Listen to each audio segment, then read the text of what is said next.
i el bon remei de Capó.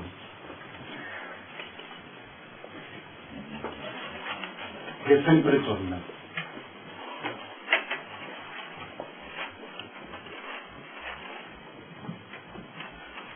Llàstima de país amb líders mentiders, amb fanàtics botxins que dominen les trones, que ignoren els seus savis o els volen fer callar. Llàstima del país que alça només la veu per ferir el germà, per lloar l'opressor, per exaltar el pinxo com si fos un heroi. Llàstima del país i llàstima del poble que, oblidant la justícia del gaudi solidari, pensa només en ell amb la panxa contenta.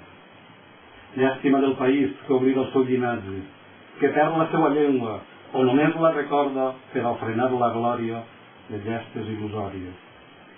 Llàstima del país que pels diners es ven, que balacia els camps dels seus avantpassats i en asfalt i rajols converteix el paisatge. Llàstima del país i llàstima del poble que deixa que els seus drets siguen anorreats pels lacais de les races al servei del poder. Llàstima de país que ha perdut les idees, un poble de corders als seus pastors sumissos, que se'n recansa els duen recte a l'escorxador.